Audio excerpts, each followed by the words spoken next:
வெள்ளிக்கிழமைனாலே சாம்பார் தான். அதுலேயும் அடிக்கடி வீட்டில் இட்லி தோசைக்கு நம்ம சாம்பார் தான் வைப்போம். இன்றைக்கி ஆதிரா ஜங்ஷனில் புதுவிதமாக நெய் சாம்பார் நான் செஞ்சுருக்கேங்க. இதை ரொம்ப சீக்கிரத்திலே செஞ்சிடலாம். ஆதிரா ஜங்ஷனுக்கு உங்களை வரவேற்கிறேன். இது வரைக்கும் நம்ம சேனலை சப்ஸ்கிரைப் பண்ணாதவங்க சப்ஸ்கிரைப் பண்ணிவிட்டு அப்படியே பெல் ஐக்கானை ப்ரெஸ் பண்ணிவிடுங்க.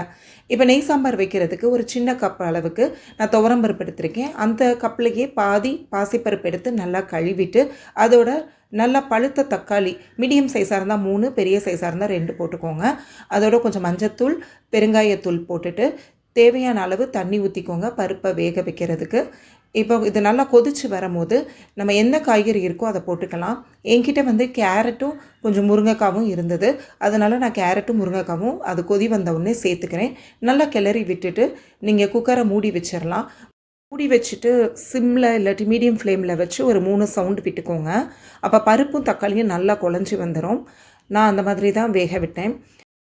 இப்போது நீங்கள் குக்கரை திறந்து பாருங்கள். உங்களுக்கு பருப்பும் தக்காளியும் நல்லா வெந்து வந்திருக்கும். இப்போது காய்கறி, பருப்பு, தக்காளி எல்லாமே நல்லா வெந்து வந்துருச்சுங்க.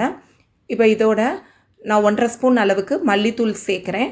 காரத்துக்கு மிளகாய் பொடி சேர்க்காமல் 1 ஸ்பூன் அளவுக்கு மிளகு தூள் சேர்த்துருக்கேன். தேவையான அளவு தூளுப்பு போட்டுக்கோங்க. இப்போ ஒரு கடாயில் நல்லா ஒரு பெரிய ஸ்பூனுக்கு 1 ஸ்பூன் நெய் ஊற்றிருக்கேன். அது நல்லா உருகவும் அதோட கடுகு, உளுந்தம்பருப்பு போட்டுக்கோங்க. கொஞ்சம் காயத்தூளும் நம்ம சேர்த்துக்கலாம். அதோட நம்ம ஒரு கைப்பிடி அளவு நறுக்கி வச்சுருக்க சின்ன வெங்காயம், 2 பச்சை மிளகாய் நெட்டு வாக்கில் கீறி போட்டிருக்கேன். இது நம்மளுக்கு ஒரு நல்ல ஃப்ளேவர் கொடுக்கும். இது எல்லாமே சாம்பாருக்கு ஒரு நல்ல மணத்தை கொடுக்குங்க. ஆக்சுவலாக இந்த சாம்பாரோட ஸ்பெஷாலிட்டியே என்னென்னு பார்த்தீங்கன்னா, எப்போவும் வைக்கிற மாதிரி ரொட்டீனாக இல்லாமல் நம்ம நெய் ஆட் பண்ணியிருக்கோம், மிளகாத்தூள் இல்லாமல் செஞ்சுருக்கோம். இதோட கொஞ்சம் கருவேப்பிலைகளை சேர்த்து நல்லா வதக்கிட்டு கொஞ்சம் தண்ணி ஆட் பண்ணிக்கோங்க. இந்த பருப்போட எல்லாத்தையும் நல்லா கிளறிட்டு இந்த வதக்கி வச்சுருக்கிற வெங்காயத்தையும் அதோட சேர்த்துட்டு நல்லா ஒரு கொதி வர்ற வரைக்கும் அடுப்பில் வச்சுருங்க. ஓரளவு நல்லா கொதித்து வரவும் தான் நம்ம இறக்கணும். அப்போ தான் நம்மளுக்கு கொஞ்சம் நேரம் கெட்டு போகாமல் இருக்கும். புளி எதுவும் நம்ம ஆட் பண்ணலை.